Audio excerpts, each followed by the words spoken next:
66, Part 3. I'll start with paragraph 9.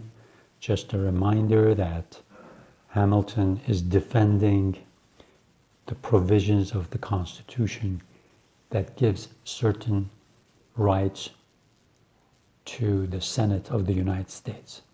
The right to try cases of impeachment.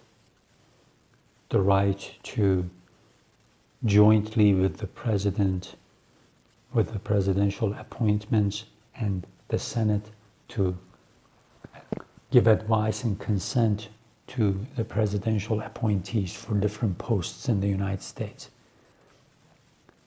And we've talked so far about it in the previous parts of this paper, as well as the other papers relating to the Senate.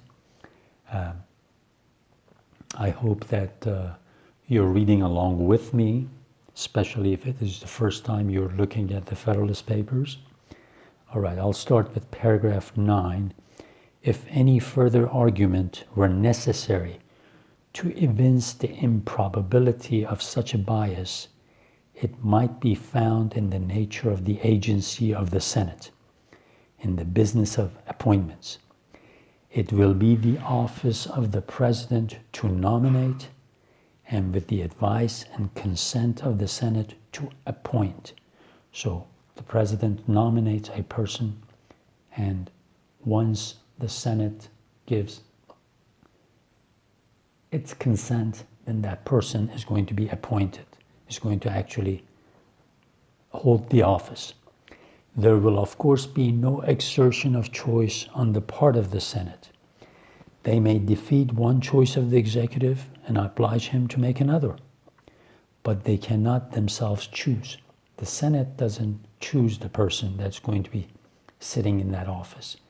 The Senate can just say yes or no, accept him or reject him.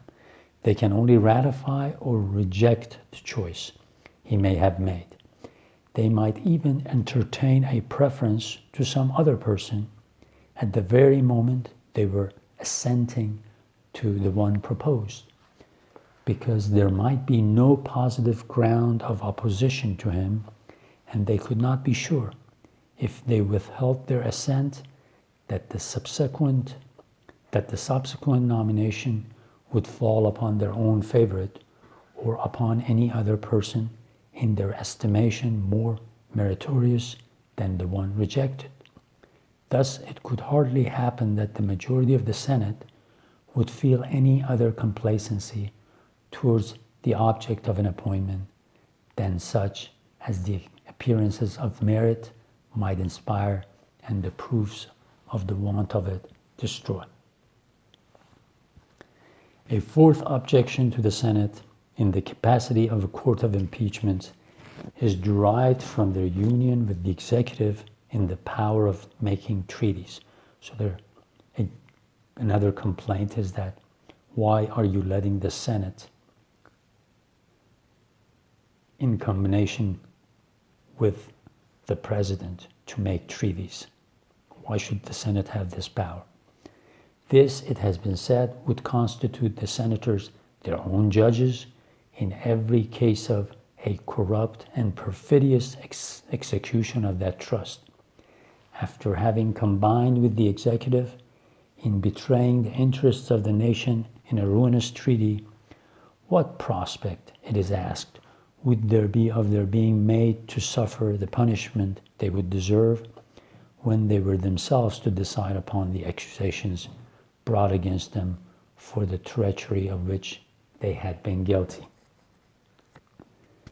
This objection has been circulated with more earnestness and with greater show of reason than any other which has appeared against this part of the plan. And yet I am deceived if it does not rest upon an erroneous foundation. The security essentially intended by the Constitution against corruption and treachery in the formation of treaties is to be sought for in the number and characters of those who are to make them. The joint agency of the Chief Magistrate of the Union the joint agencies written in capital letters. The joint agency of the chief magistrate of the Union, meaning the President, and of 2/3 of the members of a body selected by the collected wisdom of the legislatures of the several states, is designed to be the pledge for the fidelity of the national councils in this particular. The convention might with propriety have meditated the punishment of the executive for a deviation from the instructions of the Senate, or a want of integrity in the conduct of negotiations committed to him. They might also have had in view the punishment of a few leading individuals in the Senate, who should have prostituted their influence in that body as the mercenary instrument of foreign corruptions. But they could not, with more or with equal propriety, have contemplated the impeachment and punishment of 2/3 of the Senate, consenting to an improper treaty, than of a majority of that or of the other branch of the national legislature, consenting to a pernicious or constitutional law, a principle which, I believe, has never been admitted into any government. How, in fact, could a majority of the House of Representatives impeach themselves? Not better. It is evident that 2/3 of the Senate might try themselves. So he says, our critics are coming up with crazy ideas that majority of the House is going to be corrupted, majority of the Senate is going to be corrupted, President might become corrupt at the same time, and they'll plan to do all the evil things that you can think of.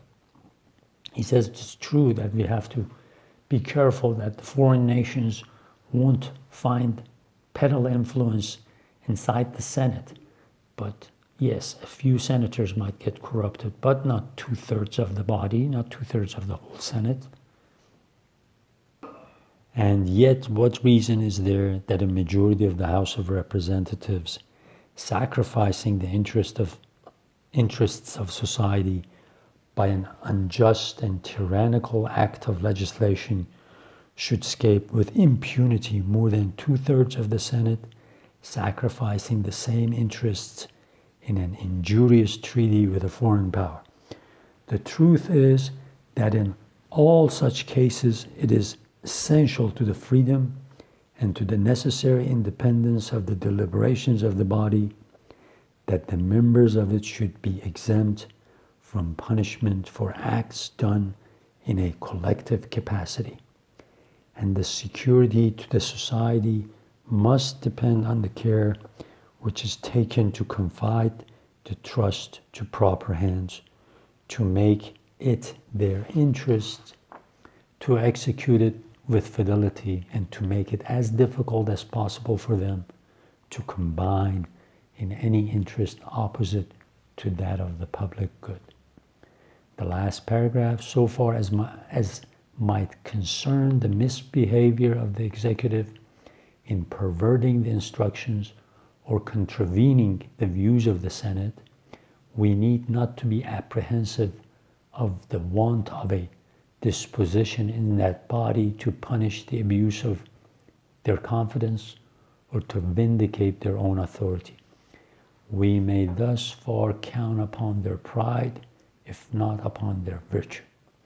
And so far, even as might concern the corruption of leading members, by whose arts and influence the majority may have been inveigled into measures odious to the community, if the proofs of that corruption should be satisfactory, the usual propensity of human nature will warrant us in concluding that there would be commonly no defective inclination in that body to divert the public resentment from themselves by a ready sacrifice of the authors of their mismanagement and disgrace.